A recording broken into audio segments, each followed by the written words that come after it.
Hello, everybody, and thank you for coming to our very special event today. My name is Elisa Cahoy, and I am the director of the Pennsylvania Center for the Book.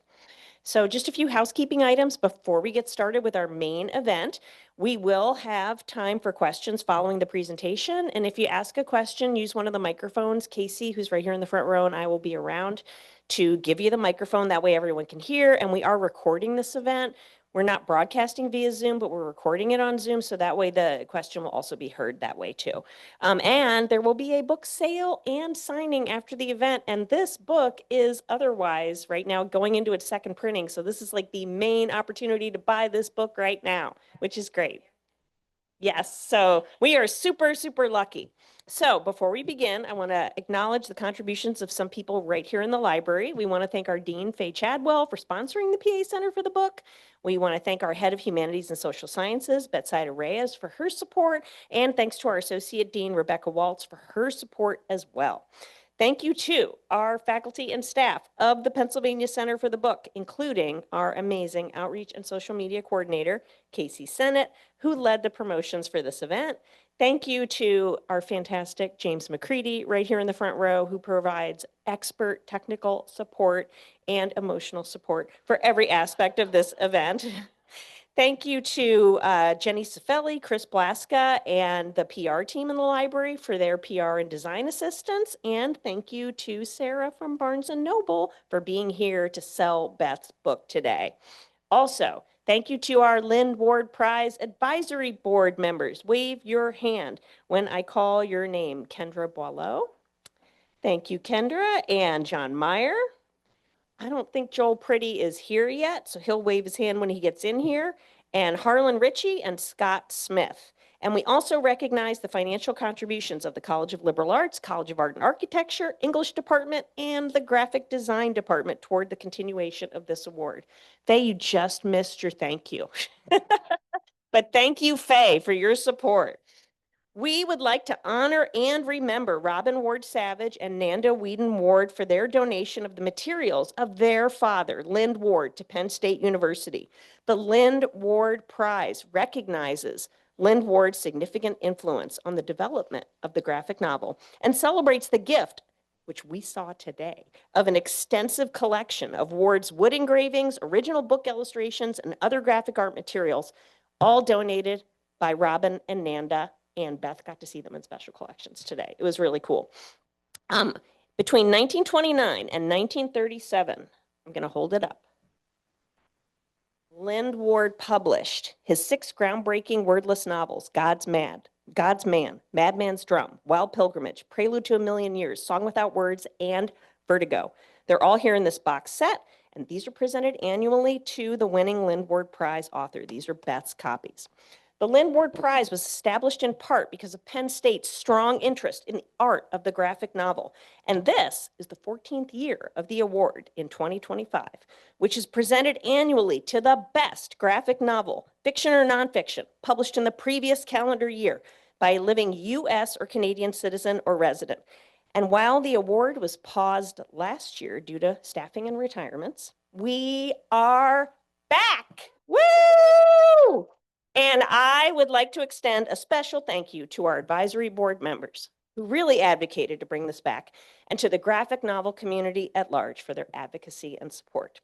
And now it is my pleasure to introduce the co-chairs of the 2025 Lynd Ward Prize jury, Justice Humphreys and Mark Miller, who will present the Honor Book Awards and the Lynd Ward Prize Award for 2025. I guess, why don't we introduce ourselves first and then the rest of the jury. I am Mark Miller, and my background and relationship to comic books.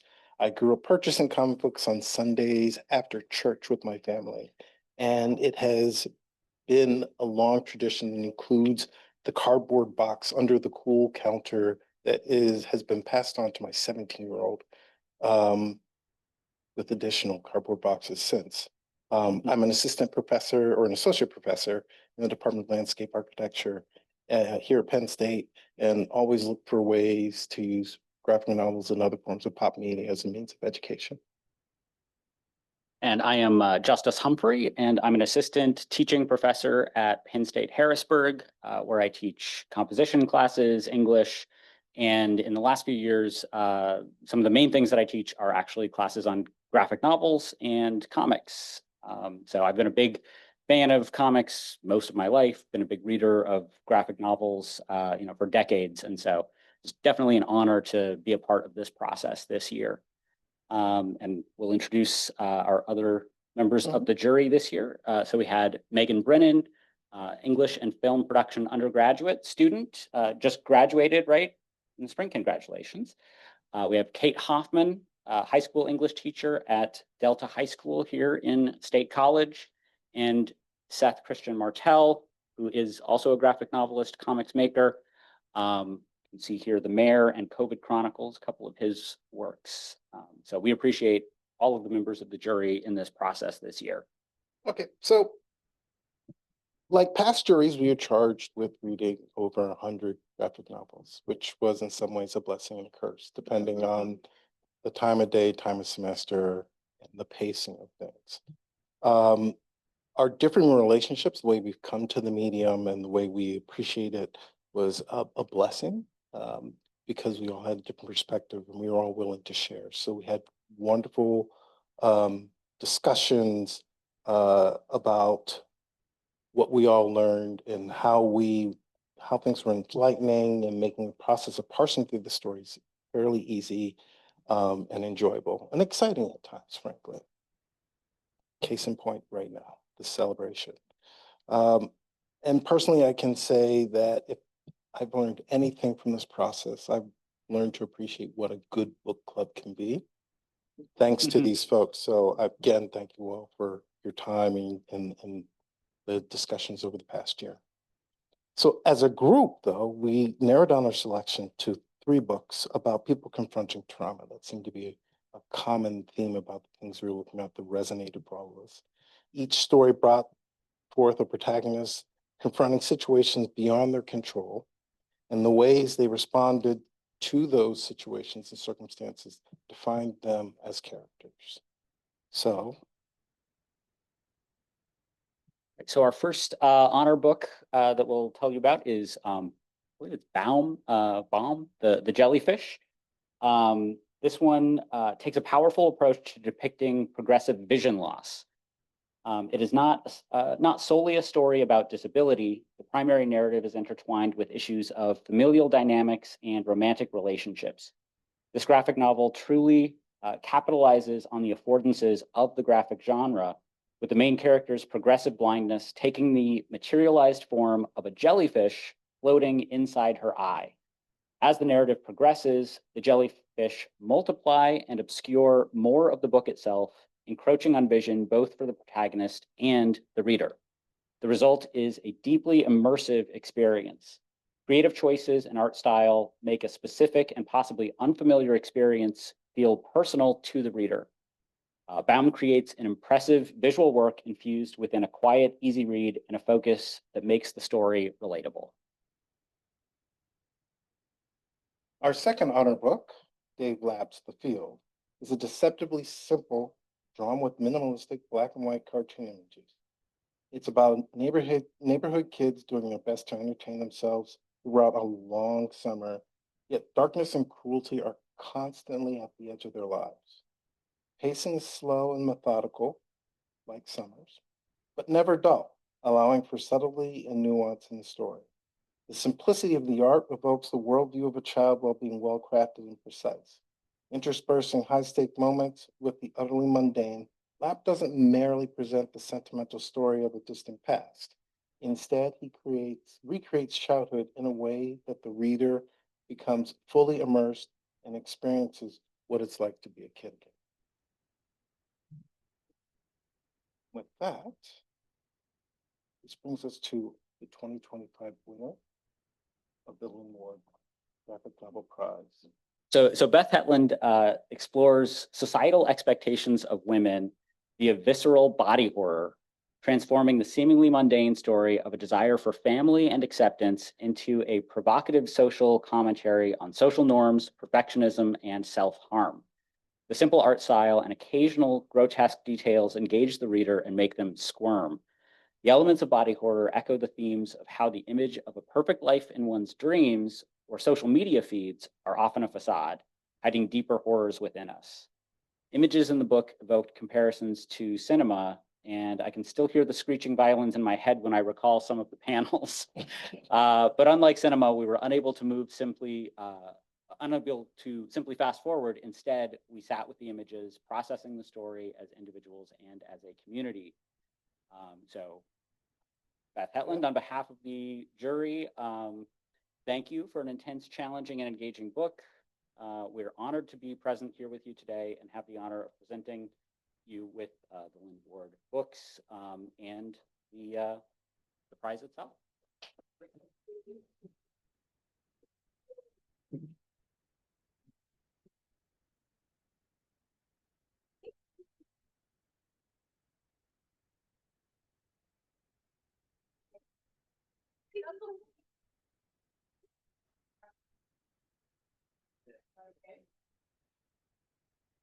Hi. Wow, what a nice intro. And thank you so much everybody for coming to this talk to hear me talk a little bit about my book. I'm feeling a little bit underdressed though for this particular talk. I mean, I know the certificate's here and everything, but I feel like I just it's so surprising to be here. It's so surprising to get this that I felt like I needed to make sure that everyone knew that I was a winner. It is very rare to be a winner in something so solitary as comics. And I can't really believe it. And I just want to thank you all from the bottom of my heart about what this means to me. And thank you so much to the Lynd Ward Committee for reading this disgusting book. No, but in all seriousness, like I love a bit of pageantry. Who doesn't, honestly? And it looks good on me. But I really genuinely thank you for the advisory committee, for the jurors, for putting my book next to the names of these comics idols of mine and past winners. It is unbelievably surreal to see my name adjacent to theirs, forever now. Thank you. I can't not thank the entire team at Fantagraphics, everybody there for championing the book, for trusting my vision, and for getting this book into as many hands as possible. And truly, I don't think it would be at the end of its first print run without them. I don't think it would have reached this jury without them. I don't think it would have done a lot of the things I'm going to talk about without them. So they're my dream publisher, and I hope I never wake up. And thank you to my early readers, my BFF, my students, and my partner. You helped shape this book into being as strong as it could be. You listened to half-formed ideas. You and deeply, deeply vulnerable doubts, in addition to sharing encouragement, enthusiasm, and engagement. And I'm eternally grateful for all of them in my life. This past year has been absolutely bananas. When Tender was released in March of 2024, I organized a book tour, both physical and digital, and it consisted of nearly 100 events across the US and Canada. This included performative comics readings. I like to perform, clearly. Book signings, and also those squeaky violins you hear are in the performance. I am not doing that today. I do artist talks, I've done author conversations, magazine and podcast interviews, panel discussions, guest teaching, tabling at festivals, and live stream book club discussions. As recently as last month, this book took me to Scandinavia as a special guest at Oslo Comics Festival in Norway. I cannot believe my comics have taken me around the world right now.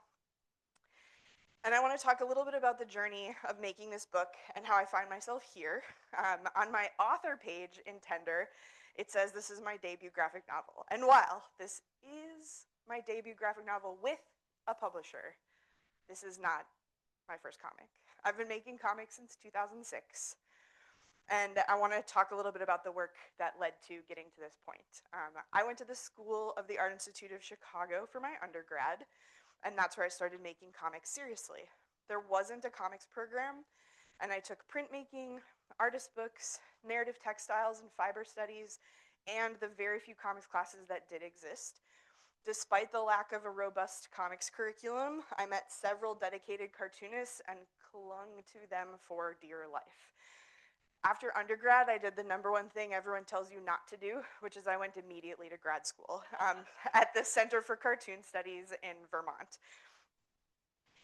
CCS was incredible. I had the honor to learn from titans in the industry, including Jason Lutz, James Sturm, and Steve Bissett. And here we are on my graduation day, looking at my diploma, which was designed by Aaron Rainier. Every year they have a different cartoonist design the degree, and mine's got a spaceship on it, which is pretty rad. Very cool. The imaginary founder of the school is having his brain read so that they can manipulate the crop circles to form them into comics. Pretty cool. This was my thesis for grad school. The original one is on the left. They were 3 individual books collected into a slipcase. And then the current version is on the right, where it's a single paperback printed and self-published book. This is my first graphic novel. It's a memoir about my family using music as a platform for finding out what you're passionate about in life. It was the longest work I had made to date. I'm still very proud of it. And since graduating from CCS in 2011, I've been teaching comics at the college level back at the School of the Art Institute, broadening and expanding their comics curriculum, including our very first cohort of the MFA comics program this fall. I'm also making comics still. I like to include a little bit of a timeline and chronological setup for the kind of work that I'm making, and an aid to understand how graphic novels work if you're not familiar. It's much easier to explain this process after it's completed, much harder while you're in the throes of when it's happening. Developing, executing, and publishing graphic novels takes a significant amount of time. Based on my timeline, about 5 years. During the time of working on graphic novels, I also continue to produce experimental self-published mini comics. This, I think, is incredibly important to nudge my practice forward with a consistent output of completed works. They allow me to try out things like material exploration and contribute to anthologies, and just like give you the sensation of finishing something while you're 5 years deep in a project that no one gets to see. So here's what's important to highlight, right? The completion of short projects intersects with the steady durational work of graphic novels. And for this talk, I want to highlight what fed Tender, quite literally. These are the mini comics that I realized I was starting to produce that contained different seeds that were germinating for what would eventually become Tender. When I break down my process for students, I've noticed that an important part for me of developing self-published short works is to be able to play with concept, play with genre, play with structure, and I'm curious to see where those things take me. I really find myself thinking with my hands and thinking through making. Placing them in the timeline, they were also created in a span of 5 years. I don't know why 5 years seems to be this bizarre benchmark that keeps reoccurring, but I want to emphasize that that's not intentional. I don't map this out to say, every book I will have 5 years, like, this is just what happens. It's discovery, it's not premeditated. 1838 Grams was originally published in an anthology called Irene No. 3, and was later produced as a standalone publication. So Irene, and then that's the self-published.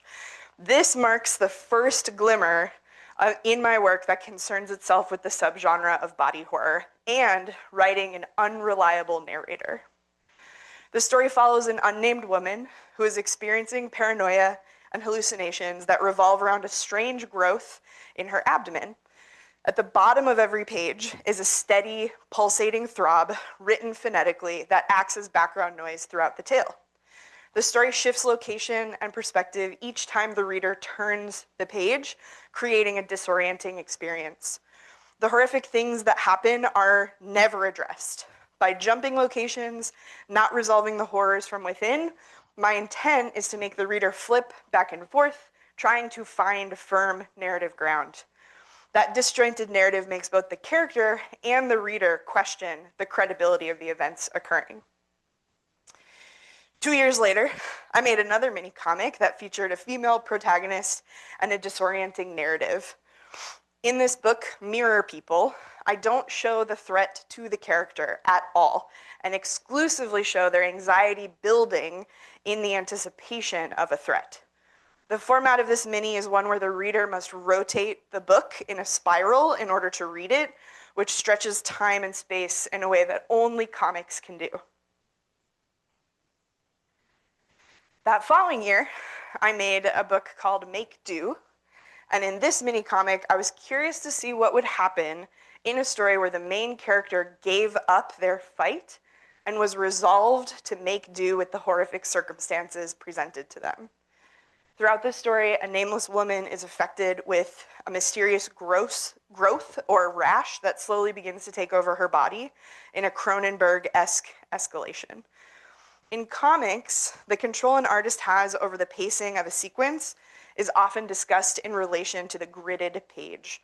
How many panels, what size, the level of detail, the amount of text, all of that impacts the speed that the narrative moves along. Comics is a medium where time equals space. I'm simultaneously obsessed with the grid and exhilarated by ways to break free of it. The push and pull sparked my curiosity in how to maintain control over pacing without relying on a gridded structure. Returning to those same sequence of questions, though, I approached addressing them in regards to the whole object rather than the components on an individual page. So shrinking the scale of the book prompts a heightened sense of intimacy and closeness. Reducing the number of images per page focuses the reader's attention. Simplifying the illustrations to be iconographic grants a broader range of access and interpretation. And each choice leads to the culminating effect of an evenly paced reading experience where the reader is doing the heavy lifting to decipher the narrative. The act of mentally filling in the blanks between images is what Scott McCloud calls closure in his comics theory book titled Understanding Comics. McCloud further identifies 6 different types of transitions from one image to another. And according to him, this book, Disquiet, would be considered non sequitur, as the images seem to have no relation to one another. I would argue that's not the case. And McCloud doesn't have a category for what I'm doing here. The images in this book ask you to hold on to them longer than the immediate vicinity. And the abstraction of them is a type of free association in wordplay most often seen in poetry. Like echoes in a cave, the images bounce off each other, distort, and return. Disquiet opened new avenues of possibility in my work, and I wanted to keep experimenting with this form. Initially, this was created to address the concern of pacing and control while breaking free of the grid. But working iteratively prompts new questions, and they're discovered by thinking with my hands, as I mentioned. With both Disquiet and this book, Impact, I wanted to push the limits of the book and think about the book form exploring narrative and how material choices can impact that experience, especially of the tactile reading, holding, and exploring that object. These books all have a single color screen print on fabric. They're machine sewn, hand embroidered, and hand assembled. They're not one of a kind. They're in an edition. Similar motifs of unknown bodily discomfort appear in both works, but my narrative approach for Impact is where these two deviate pretty significantly. Another obsession of mine is learning about different types of narrative structures, and so this one in particular is one that continues to captivate me. It's called Kisho Ten Ketsu. It's a 4-act story structure that's most associated with Japanese storytelling, but it can also be found in Chinese, Korean, and Vietnamese. This structure doesn't rely on conflict. This is something that I think is really unique and is unlike Western storytelling structures, which when we think about that, we're always leading up to a climax or a conflict and then resolving that. This name breaks it down into these 4 acts. So ki, sho, ten, ketsu, which are summarized into intro, development, twist, conclusion. To be clear, these are not stories that are absent of conflict. It's that they don't rely on them to move the story forward. The 3rd book in this sequence is titled Collapse, and with this book, my primary concern was experimenting with color.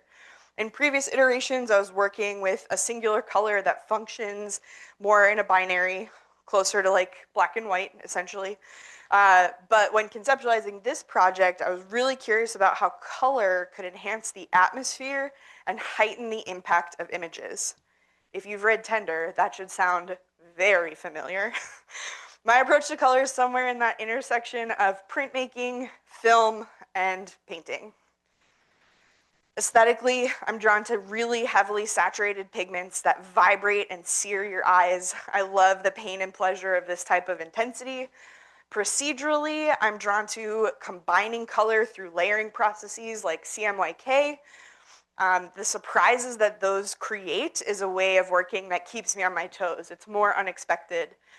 And then thematically, I'm drawn to symbolic and metaphorical applications of color. Assigning meaning grants me comfort in the control over my visual vocabulary. One of my biggest influences in color is the filmmaker Dario Argento. His almost supernatural use of Technicolor and lighting makes the experience of watching his films as intense as his subject matter. The color palette for Collapse is neon purple, and that was printed on top of a deep golden yellow. The contrasting purple and yellow fight for attention, and they cause the lines to vibrate and swell on each page. When these colors overlap, they create a rusted orange-brown tone, and the intentional and incidental misregistration dial those vibrations up. Because the story is once again told one image at a time, the reader is immersed in the brightness of each page.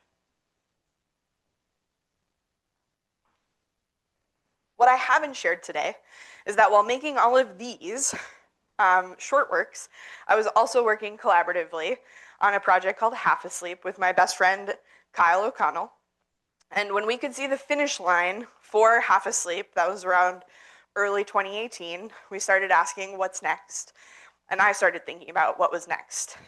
I looked at these minis I had been making, and it started to become obvious I needed to make a horror book. Arranging these in sequence, that obsession with creating iterative works with horror, with the body, it becomes crystal clear. But again, at the time, no idea.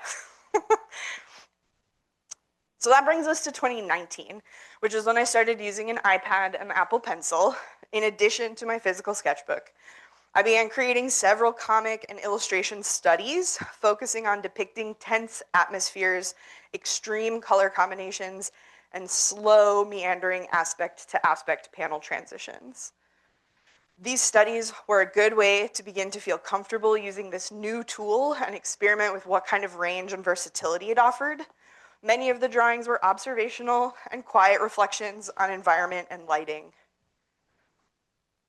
As I became fluent using Procreate, I found myself leaning towards texture mark making to disguise the digital process and deviate from the slickness of an artificial line. Making the switch from analog to digital, though, felt like growing a new limb. Very, very foreign, very bizarre. And the sudden lack of control over my hand and the marks that I could make was unmooring. Immersing myself in this program, I was able to focus on that representational drawing. That allowed me to kind of hone in and thoroughly understand those advantages and disadvantages of this tool. Committing to this process and learning the ins and outs was further motivated by my students, actually. In a classroom of an average of 15 students, I would say 2/3 of them are exclusively working on a tablet or the iPad. It's important to me to be able to model for them how to utilize technology as a tool like any other and not as a crutch. For me, the best way to do that is to spend intentional, committed time working digitally, like, say, 5 years on a graphic novel. So as it has been described in such beautiful language and summarized, Tender is a psychological thriller with elements of body horror that comment on societal expectations placed on women to be self-sacrificing. The story follows Carol Ann, who wants a perfect wedding, a perfect husband, and a perfect family. Her desire to control the uncontrollable ultimately becomes her undoing. I didn't know any of that when I started working on this, or when I was making those digital drawings, or when I was making those mini comics. What I did know is I was carrying around a lot of creative bricks that might be a new book. Bricks are the metaphor that I use to visualize my writing process. I actually got this from my collaborator, Kyle. He explained that he imagined wandering the landscape of his mind, noticing things, an object on the ground, a brick, picking it up, being compelled to hold onto it and carry it around. He said, I just pick things up, put them in a pile, and I trust that they will eventually make sense. The thing about bricks is they're heavy. They're awkward. There's only so many you can carry before they spill out of your arms, right? What these bricks are and where they come from is different for everybody. It could be watching movies, going to the museum, reading. Truly anything you are absorbing has the potential to have a brick or two with it. That sensation when something feels shiny or something sticks in your brain, or when you continue to recommend that book to people just hoping somebody's going to read it and maybe they can talk to you about it later, those are bricks. Once you have bricks, you need to put them somewhere. The place that mine live in are in my sketchbook. What's difficult is not finding bricks or even collecting bricks. It's not knowing what they make and being able to stand not knowing for an extended period of time and trust that they're going to make something. For Tender, I felt like I had enough bricks to kind of sort through and figure out what they were. Maybe figure out the story. In order to do that, I created these 4 categories to interrogate the bricks that I had collected and to see where pieces were going to start to fit together. The categories were things I know, things I don't know, questions, and vivid scenes and imagery. Vivid scenes and imagery is the easiest section to populate for me. I think visually. A lot of my bricks are visual, and they fill that area you can see here. You can even see some of the digital drawings that have been printed out and hung up. Same bricks. Then what I would try to do is work through the sections that had questions or things I don't know and try to focus on one and see if I could move it to a new category. Can it become a thing I know? Can it become a thing I don't know? Can it become a visual, vivid scene or image? See if I could tip the scales. Over time, the things I knew started to populate, and the questions I had started to disappear. This was how I was able to write a loose outline of the entire story. This is it in chronological order. So I put these note cards in order, but you can see around the edges here, there are tiny numbers and different colors. These are all the different ways that the story could have unfolded, because reading it chronologically, I thought, well, this is boring. And it needed to be not. And I wanted there to be an emotional intensity and an emotional whiplash that happened throughout the tale. So it turns out the green path was the right path. And so this is now the order that it's in. This is what the book is. And from here, when I'm working, I would take each note card and try to thumbnail that for as far as I could in that scene until I got to the next note card, to really think about it in a strategic way and like give myself a procedure to follow. I did this with pen on note cards cut to scale. I needed the materials to not be precious. I needed it to not be digital because it's too easy to undo. And this was really to sort out the atmosphere, the composition, the paneling, the pacing, and figure out where all these pieces should be.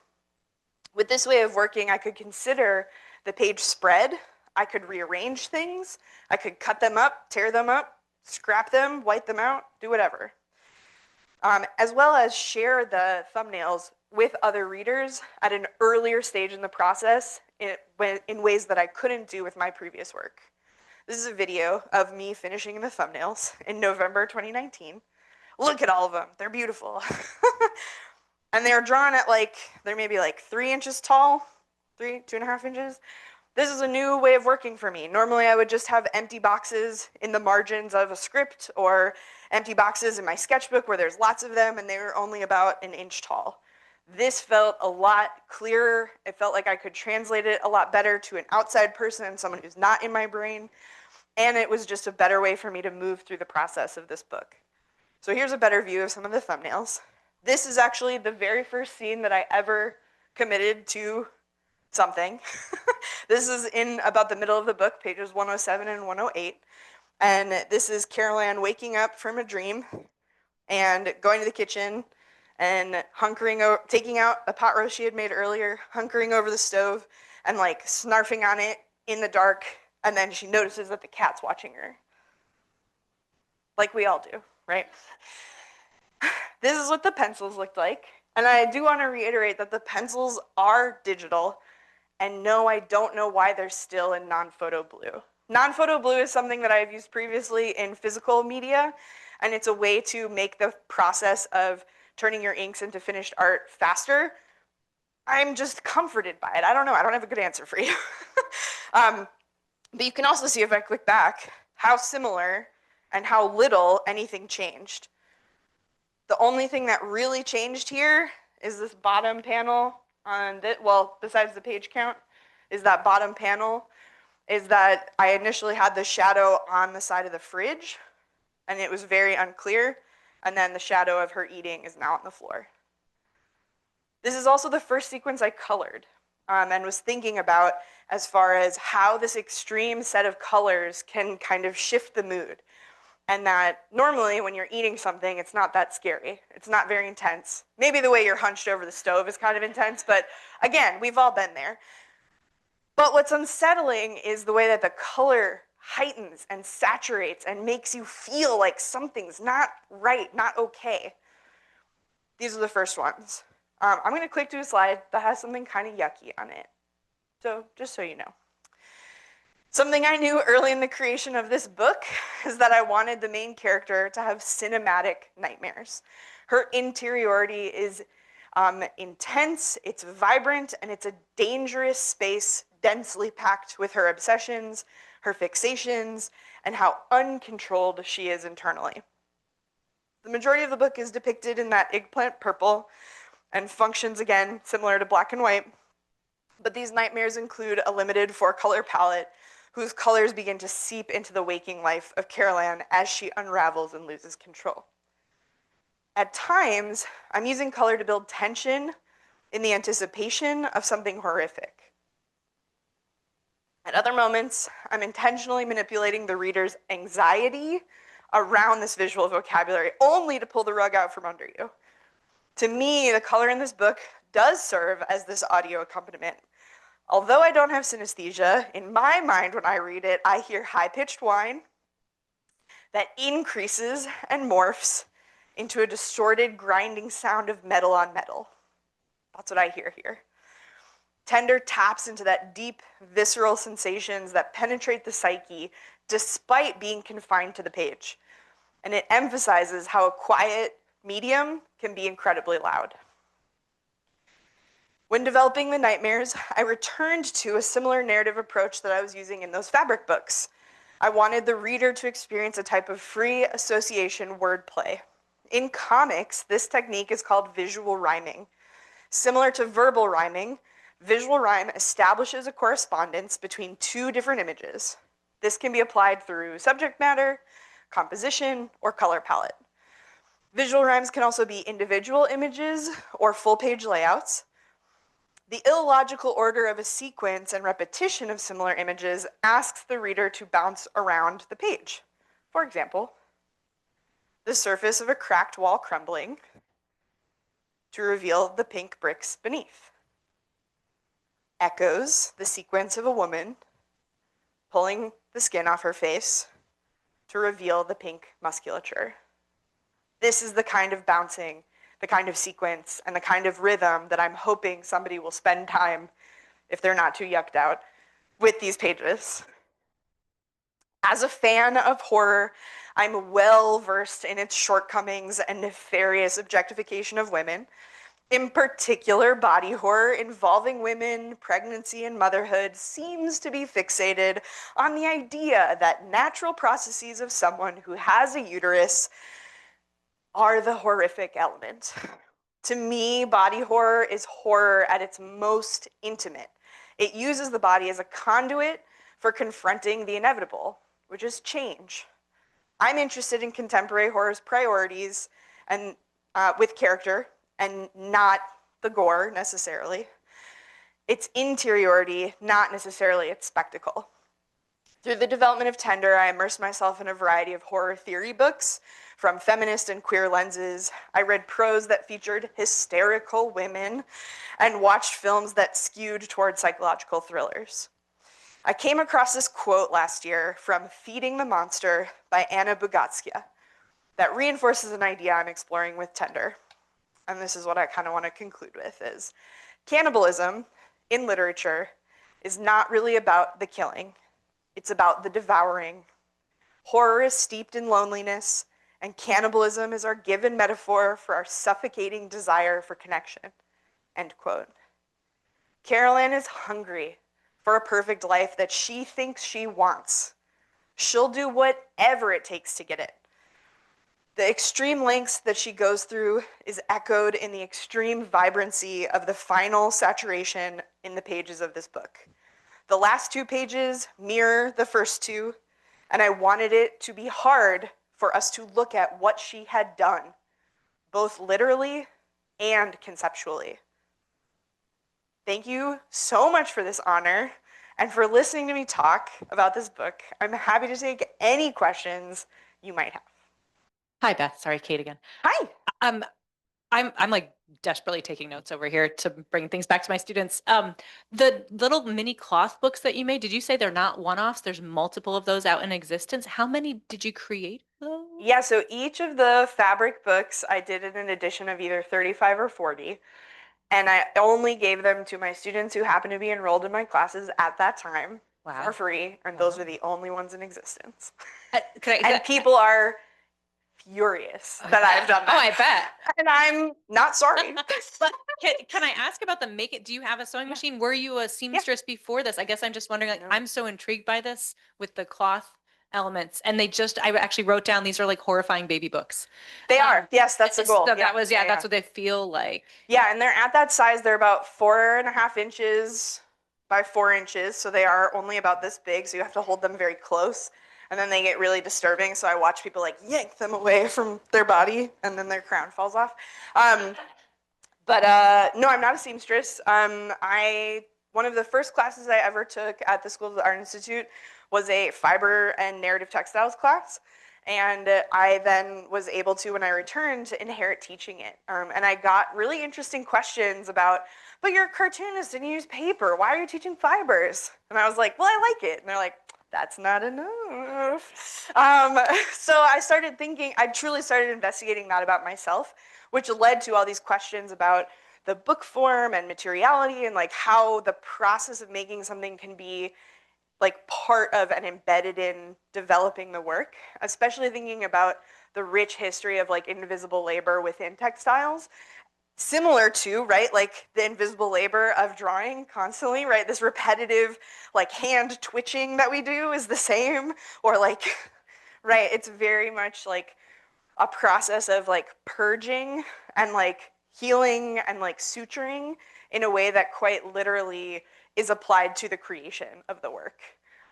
They are a massive amount of labor. Like, wow, are comics a lot, but also, wow, those books are really cool for that particular. But yeah, did that answer your question? Okay, great. Also about the mini comics, are they like available online or any other way? Or are the little copies that you handed out to your students the only copies in existence? For the fabric ones? Yeah. Yeah, they're not available online. You can look at the whole thing online on my website, but yeah, nobody can buy them ever. Dang. The end. There's ones in my school's library collection. Like they have a set that I was like, okay, fine. And then I have a set. Ooh, sorry, forgot my microphone is there. I have a set. And yeah, and who knows, like, because they're undergrad students, so maybe they kept them or maybe they threw them away, which is what people get really mad about. It's like, I don't know, like, who knows? Yeah.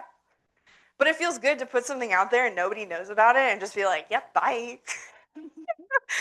Kind of weird, right? What is your website?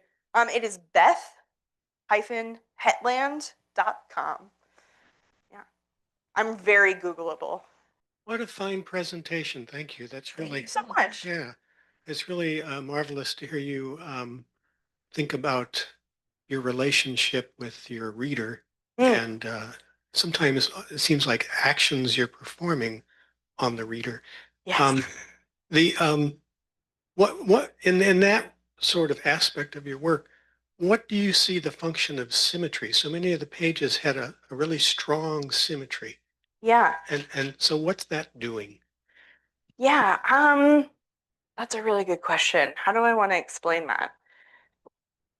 For me, and this goes back to kind of my thoughts about a gridded page, is that, and in horror genre and in comics, we're establishing rhythm. We're establishing expectations. We're trying to find a way to give you a sense of understanding and then comfort.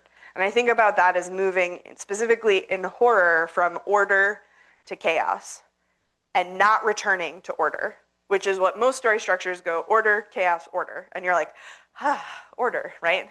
In horror, it just order to chaos, the end. In comics, oftentimes when we're setting up a gridded page, we're thinking about this as like rhythm, as like musicality. We're thinking about how do we get you to understand our visual language and what we're communicating to you. So oftentimes symmetry feels like order. It feels like it makes sense to us.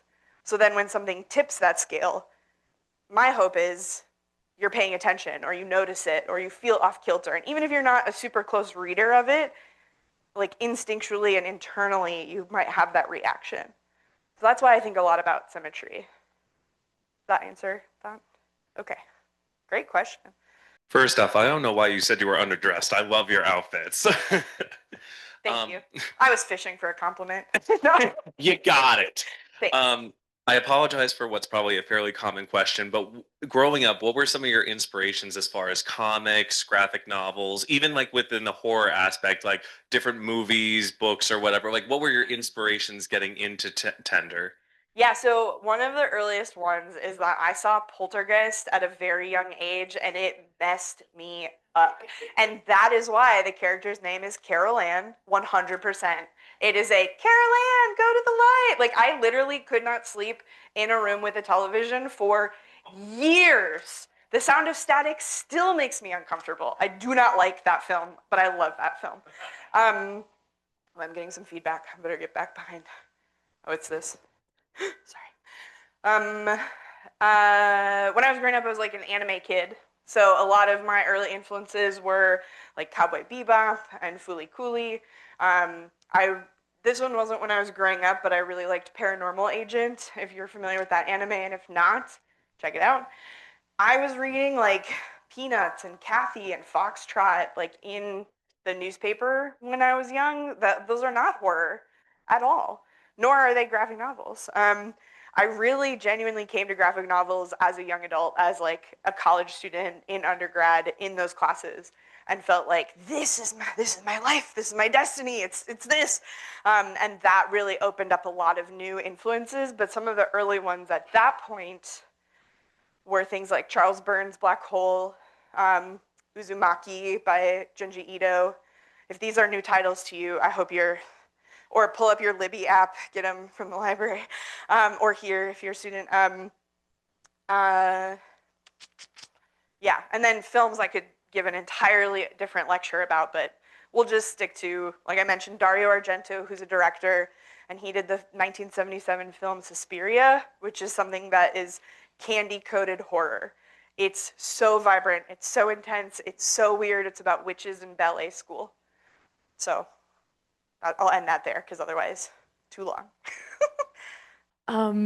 You mentioned just like women in horror, which is like obviously women are like always kind of very featured in horror. And I think it's Yes. really interesting how like some movies it can be very empowering, like or some mediums it can be very empowering and others not. And yeah, I don't know. I would just love to hear a little bit more on like your history with it and just like how you got to the point of like wanting to do your own like take on it. Yeah, I really, so when I was at the Center for Cartoon Studies, Steve Bissett was one of my mentors, one of my teachers. He was the penciler for the Saga of Swamp Thing and worked on that with Alan Moore. And Steve comes from a deeply horror background, like making stuff that would have been banned by the Comics Code in 1954 had he been for that. And stuff that like, ugh, it's so gross. And that's just like part of who he is as a creator. But he also has this encyclopedic knowledge of film. And even though when I was a student there, I was making memoir, not very horrific, I guess depending on whatever. Mine was not. He figured out that I like horror and I was kind of into that. And he was doing these movie clubs. And so every week he was showing us 2 to 3 films a night and just like talking about how they rippled through time and how they affected things. And that was just like for fun. That wasn't even a class or a curriculum. This is just Steve. And he just brought so many interesting things. And in particular, and I had seen it before, but then we watched it again with him, is the movie The Brood, which is a Cronenberg movie. Oh my gosh. It's so good. It's about this woman who is undergoing an experimental psychological treatment. It's Cronenberg. And there are these tiny blonde children who are murdering people. And it turns out, that her treatment is to have an external womb that is producing these children, and they're a manifestation of her rage. And so they're killing people who have like wronged her. And there's this moment where we get this reveal and she opens up her robe in this like angelic pose that is the most disgusting Cronenberg goosh I've ever seen. And like seeing it again and thinking about this idea of like female rage, thinking about what it meant for that character Nola to feel like I'm beautiful, I'm ascended, I am transformative. And I thought like, this is unlocking something weird. And I don't think I would have known that at the time. Like I felt it, but I don't think I knew that. And one of the early things in the cards of things I know was written, ascend to something better. And for me, in this book, what I wanted to play with is that by the end, the character feels that she is her most beautiful, most powerful. She is transformed. And the reader is the most horrified and disgusted they have ever been. And that dissonance, I think, to me, really echoes some like feminist ideas in like a funky way that I don't know if I know how to articulate verbally. But like, I feel it in my body. I don't know if that answered anything you wanted to know about, but okay. Yeah, and also, like I said, I read a lot of books. I read this book by Barbara Creed called Monstrous Feminine. That was like 1970 version about like why, like thinking about like Freud. And then there's a response book by Jude Doyle called Dead Blondes and Bad Mothers that responds directly to Barbara Creed's book. And that one's more updated from 2019 and is a little bit more of an open lens on women and women with and without uteruses, right? Like not just cishet women. And then on top of that is this Feeding the Monster Anna Bugatska book, which is really amazing. So it's like that. Yes. Thanks and sorry. Okay. Hi. As you're describing the woman who's both monstrous and transformed, Mhm. I flashed back to the hours after giving birth, which is pretty monstrous. Wow. And Yeah, yet that's what I've it's heard. also a very powerful transformation. I mean, I had the best hair of my life after I had my first child. All those hormones Yes, kicked in. ma'am. Yes. But the question I wanted to ask was, could you talk a little bit more about your feminist influences? Ooh. I mean, those books that I just listed, absolutely. But I think about that a lot. I'm not a woman who has given birth. And oftentimes in horror and in films, it's tied to this idea that like verbally amongst other women, I hear birth is beautiful, birth is important, birth is meaningful, it's transformative.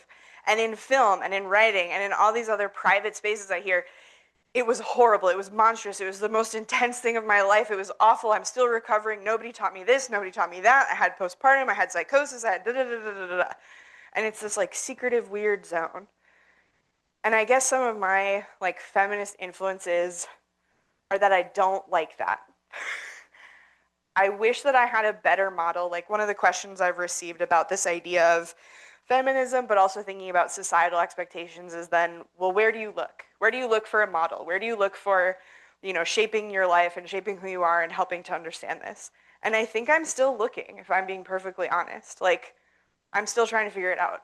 And I'm still trying to poke around and see where those things are. And I think even now, we have gone backwards quite a bit. And we're still looking, we're still searching. Because it's not the internet, it's not magazines, it's not the media, it's not this, it's not that. But I'm hoping maybe some of this is a little bit closer. It's a really good question. I wish I had an answer, better answer. I think we have time for one final question. One more. Who's it going to be? Yes. Thank you, my man. Perhaps a little bit of an unfair question, but why are for the last 3 years, why, as a fan of horror, okay, not necessarily like, I do not want you to become an advocate for an entire group of people because that's terrible. Perfect. I can't. Okay. Exactly. Why do you think the best body horror cinema for the last 3-4 years and graphic fiction are made by female creators for 3 years running, masterpiece after another? I did. You last year, Emily Carroll the year before, Zoe Carroll. Not binary. Thank you. Emmy Carroll. And before that, Zoe Thorogood. Yep. And then, in the cinema, we've got Coralie Farge, we've got Julie Ducournau. What is happening? Why is it so rad? I'm so glad you mentioned Julie Ducournau. I referenced this in a high school class, and I felt horrible referencing it because it was she's such a great director, but she's so weird. Yeah, I love her. Yeah. What do you got for me? Okay, I actually think it's a longer time span than what you're identifying. There's been a horror renaissance since that I have been tracking in my official capacity as the ambassador of horror in this space and in this moment. I think it actually dates back to closer to 2012, 2013, genuinely. And not just in my own work, but I think in general in cinema. And part of that, I think there's multiple threads to pull here. So number one, I think there's an access to telling stories that has opened in a way that it has not been previously for filmmakers who are non-cis het white people and male. I think that on top of that, there has been an emergence of people who grew up with 80s horror and like VHS horror that are now adults trying to process what the flying flip they are experiencing in the world right now. And the only way to do that is through horror, I think, personally. I think on top of that, there's something in the air that says we need to deal with the things we have experienced in a certain range of time. And I think genre fiction can do that. And whether that's horror or sci-fi or fantasy or westerns or romance, I think we see it in all these fields. And horror has been male dominated for such a long time that it's only natural for things to open up and have spaces, is that these folks who have learned from or studied at the heels of or have secretly watched Poltergeist 1,000,000 times in their childhood bedroom, despite the fears of that, right? They are at a point where it's no longer time to collect bricks, it's time to make the thing. And I think that has emerged like a serial killer after a 30-year time span. And that's the best I got for you. Thank you so much. I'm going to be signing some books if you want a copy. Thank you.